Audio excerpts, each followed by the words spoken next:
All right, so back on track. I want to just talk a little bit about what is Kraft chocolate. Are you guys familiar with that concept? Any of you guys beer drinkers? Yeah, so Kraft beer, right? You look at what happened in Kraft beer in the last 20 years. So in 2010, the Kraft chocolate industry in the United States was just beginning, and so we were what we call the class of 2010. There's a lot of makers like us popping up all over the US, and we were like number 24 by our own market research. We think there's now upwards of like 200 to 300. Every year we all get together in Seattle and we talk story about like bean sourcing, equipment. I just want to talk briefly about Kraft chocolate versus industrial chocolate. And back to our values, making chocolate, it's what we do, but it's not necessarily why we do it, right? For us, the sustainability background, it's all about, oh my gosh, cacao ticks all these boxes. It's a tropical fruit tree that thrives in agroforestry systems. We're planting trees in Hawaii. We're contributing to sense of place. We're building a local manufacturing industry. It all hits those boxes, but then I mentioned we have a very kind of global mindset as well. There's major problems with the industrial chocolate system. Are you guys familiar with that? Okay, I'll just briefly share. Industrial chocolate is mass-produced, right? So the scale and level of cacao production is incredible. It means that they're dealing with commodity beans. Now, just a little bit of background. Cacao is called Theobroma cacao. It's native to the Amazon. It grows in South America, like Brazil, up through South America, Bolivia, Peru, into Central America. The ancient Mayans, Aztecs, Olmecs, these ancient peoples valued it for its theobromine, which is the tree is named after. It has a stimulating effect, similar to caffeine, but more mentally. And it was also their currency, so they would make drinks, and they would bring it up to the very south of Mexico. So that's where you can find cacao. You can also find it in the Dominican Republic, in the Caribbean, and all over the tropics. An emerging market is, India, it's in Vietnam, it's in the Philippines. So it grows everywhere tropical, but by far, the vast majority of chocolate in the world is sourced on the commodity market. The major producers or suppliers are, number 1, Ivory Coast, West Africa. Number 2, Ghana. Number 3 right now is Indonesia, and 4 and 5 are Nigeria and Cameroon. So that's the industrial chocolate system. And just to give you guys an idea of scale, how the Kraft chocolate industry measures our scale is by our metric tons of beans that come through our facility. And so we did 15 tons in 2018, right? So it sounds like a lot. A typical industrial chocolate factory, like a small one, they're going to be roasting 3 tons every hour. So can you imagine how different that is? So the fundamental difference between Kraft chocolate and industrial chocolate is that rather than paying farmers, essentially they don't really pay the farmers. The farmers bring their dried seed to a central area, and then there's a broker who buys it at a bulk. Basically, they're paid by the weight. It has nothing to do with how the cacao tastes. And then it's sold to another broker, sold to another broker, sold to another broker, and then it's traded on the global exchange, global stock market. And the price is about $2,000 a ton, and it fluctuates daily. That price doesn't actually take care of the farmers that it originated in the chain. And so at this point, the farmers in West Africa are getting the equivalent of less than $1 a day. You end up with lots of child slavery incorporated because you're so disconnected ultimately from the source that it just kind of was left. Where if consumers on our side, we're just all eating chocolate. I think I was like 24 or 25 before I even knew that chocolate came from a fruit. And I think a lot of people grew up that way, and didn't make the connection when they're eating chocolate. So if we don't care about that, and we just need a cheap cocoa bean to make candy where it's maybe 10% cacao, and we're going to add milk, and we're going to add flavors, and we're going to alkalize it and Dutch process it and remove the natural flavors and add other things. We're making the chocolate, the chocolate is just like a cheap raw material that we want to make taste a certain way. That's industrial chocolate. And you're not really thinking about the farmers. And so the idea here is that in craft chocolate and fine chocolate, we're doing the exact opposite. Rather than not really working directly with farmers, we're doing direct trade. Direct trade. So Dylan actually, right after he graduated and decided, I'm going to start a chocolate factory, he ended up like going to Peru, you know, and following the trail and visiting Ecuador, and, you know, somehow met somebody who, like, their job, it was the Peace Corps, and their job was to find an international buyer for the chocolate of that indigenous group of people. He just like showed up in the village. So that's how the craft chocolate movement started, is makers like Dylan who are passionate about changing the world, taking care of farmers globally. And when we make chocolate, it's a fundamentally different style, where we're actually, the whole goal is to take that bean from a particular place, put it on the label, and you're tasting it like you would enjoy wine, right? And so once we start doing that, not only our sustainability idea of like farming here, manufacturing here, but then the idea of, oh my gosh, when we drink wine, we want to talk about, is this Burgundy? Is this Bordeaux, right? What region is this? Tell me about the soil, tell me about the climate, tell me about the place. Imagine doing that with our Hawaiian Islands. And is anybody familiar with the term ahupua'a? So we can use our ahupua'a system, which is culturally, significantly, historically important, and ought to be part of everyday conversation and understanding of place, where we are. You can go into these beautiful cacao farms that are diverse agroforestry systems and teach people about the Ko'olaupoco region and why it's special, and actually have them taste it. So I'm going to show you guys two quick videos just to kind of like hone in on the concepts of what we do. And then I'm going to encourage you at the end of our talk and after the Q&A to do what's known as a single origin chocolate tasting. And this is the standard style of the American craft chocolate movement. So it's very different from the Belgian, Swiss, German style, where you know you're adding milk and you're not really tasting the chocolate. This is the concept is 70% cacao, 30% sugar. And in our art of chocolate making, we want all of those flavors to come through.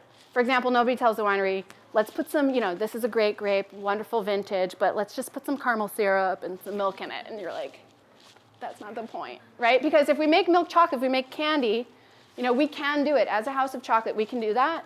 But that's not why we're in this business, because what that ends up happening is the cacao bean becomes, again, just a commodity, that it's a race to the bottom. Who can do it the cheapest, right? And that's not why we're doing it. We want, for example, we have a Ko'olaupoco blend, Kahalu'u Waimanalo Waiahole. There's only 2,000 bars. It's about 5 acres total, and each harvest season tastes a little different. So we handwrite the batch number, the harvest season. Last year it tasted like mountain apple and rose, tropical fruit. This year you're going to taste it, and you might notice some really interesting flavors on the fish. Still tropical, but more like pineapple coconut. So really interesting. All right, so I want to show these videos. This is how we make chocolate, you guys. I'm going to quickly narrate. This is what happens if you go on a Mānoa chocolate factory tour. This is just like the fundamentals of our industry. There's farms popping up all throughout the state. The pods are about the size of footballs. This is a harvest on one of the farms we work with on the Big Island. These are all different mixed genetics. When we drink wine, we talk about Merlot, Cab, Syrah. Chocolate, because of the expertise at the university, we get to be cutting edge, and we'll start to do new farms with different types. Now, in the harvest, there's 30 to 60 seeds inside with delicious, sweet pulp. It undergoes a fermentation process on the farm. This is the fundamental difference between industrial chocolate and craft chocolate, because we're interested in how the beans taste at this point after they're sun-dried, and we're willing to pay for it. After that, the beans are going to come into our facility. This is our original factory. There's big burlap sacks of beans from around the world. Everybody who comes in, they get a free education. It's set up like a winery. Then we're going to actually taste while we roast using a coffee roaster. And so that's really different than industrial chocolate because we actually stand there and taste as we go. That's what makes it our art. Number one is sourcing a beautiful bean, working with the farmers. That's 90% of it. Number two is don't burn it. All the value is in how it tastes. After that, we're going to crack open the bean in order to separate the outer husk. And this is called winnowing. That's the process of separating the shells from the bean. And what we get are cocoa nibs. The shells we actually turn into a byproduct. But here you guys can see the cocoa nibs getting crushed in the stone grinders. Now most American craft chocolate makers started with these stone melangers or grinders. It's basically like you take a peanut and you turn it into peanut butter. Same idea with chocolate. We just take those nibs from a particular place, carefully roasted, and it crushes into chocolate. We add a little bit of sugar, but nothing else. Last step is tempering. Chocolate makers and chocolatiers are not the same thing. Chocolatiers are people that we can sell our chocolate to. So chocolatiers are experts in actually the tempering process, right? Buying chocolate and remelting it. Of course, we have our bars. All right. Come and visit us anytime. All right.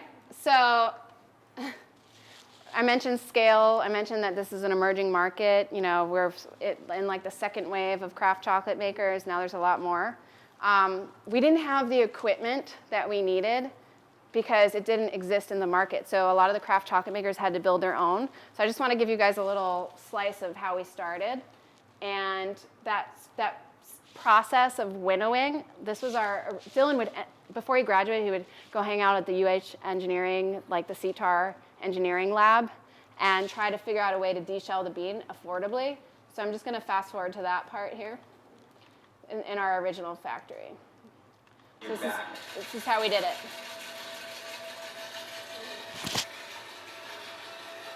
This winnowing machine that we built is 2 buckets. It's a bicycle and a shop vac. This is our... We did this for 3.5 years.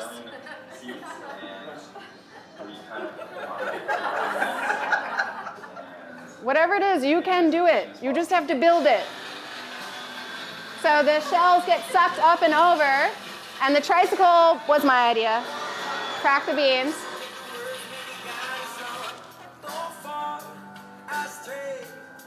Right? That's what happens to nibs when they get crushed. All right. Now I'm going to fast forward a little bit here. Okay. These have a really nice acidic. So this is the raw beans that we're evaluating. Kind of, which is what we want. It means that the beans have some fruitiness to it. So, got high hopes for these. Okay, so this is his family home in Kailua, and this is our original roaster, right? How do we get out of the oven and move into something a little bit more efficient? The way this works is it's just a drum roaster. So we converted a barbecue, and what we did is we mounted a motor right here. And now we wait for the smaller grinds. Right now we're at my house in Kailua where we have a roaster. And it's a really nice place to do roast because, well, convenience factor in the minute. How much time do we have now? I think I might skip one of the videos. 1 minute? Okay. So with the 1 minute that I have, just to share a little bit about our story, you know, it started in Mom's kitchen. Here's like a little timeline. 2010, CTAR lab, our business was just a seed, right? A little sprout of an idea.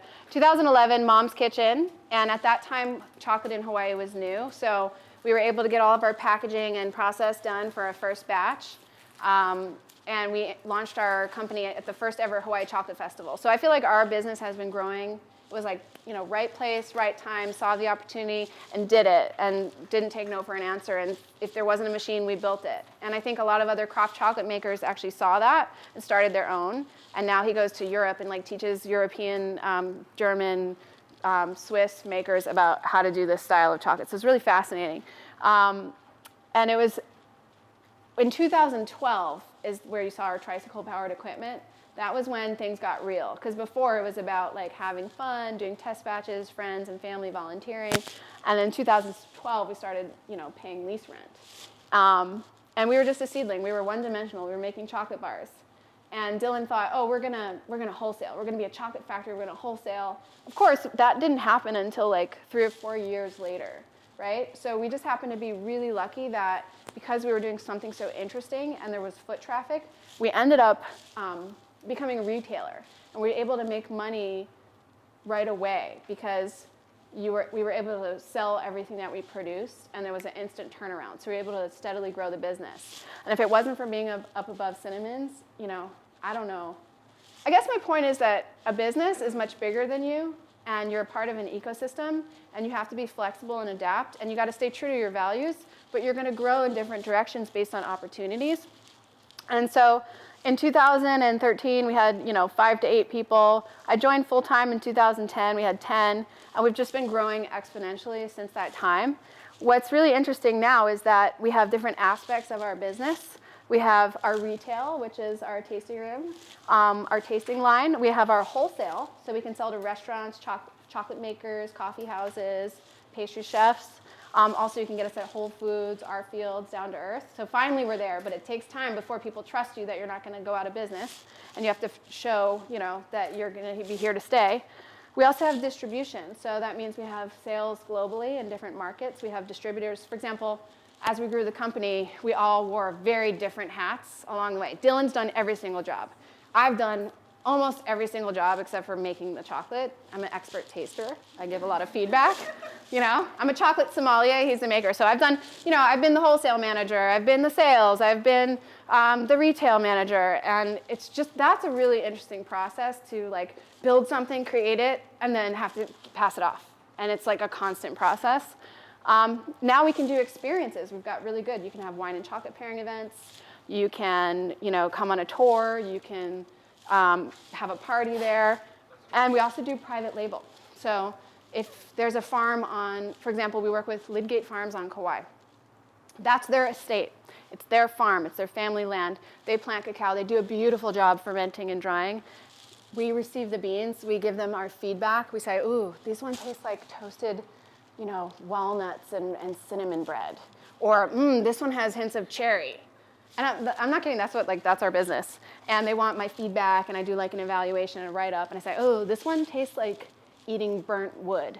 Not from Lidgate, but that's an example of a really bad bean, or it's not complex. And we would say, that should go to a milk chocolate, or if it's a beautiful vintage, that should go to a dark chocolate. So we do private label, and that's something I'm very excited about, is empowering other farmers to get their crop to market.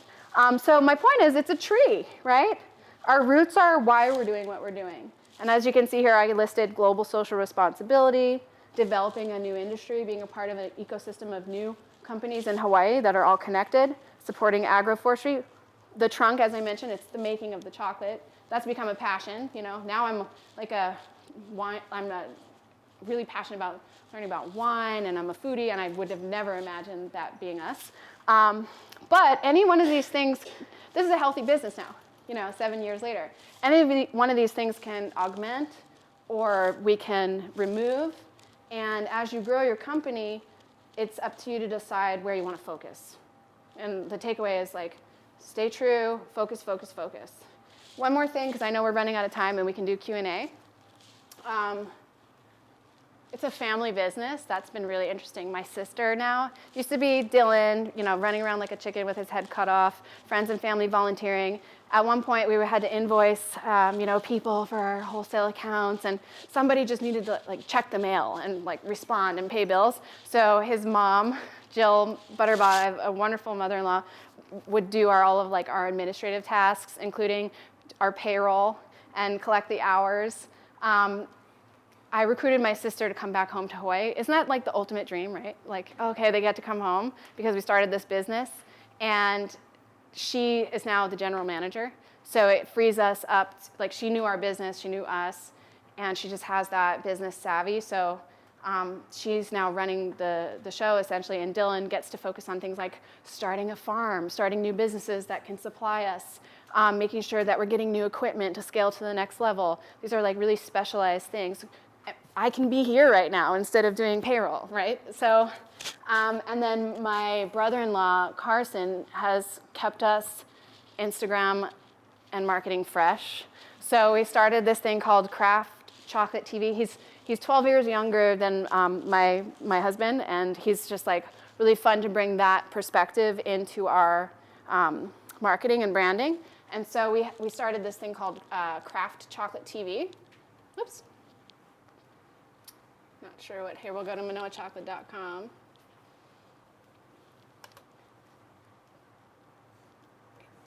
I don't know what happened there, you guys. Anyway, if you go to ManoaChocolate.com and you click on the Kraft Chocolate TV button, you can also follow us on Instagram at Mānoa Chocolate. We actually have episodes where we explain every single step in the chocolate making craft.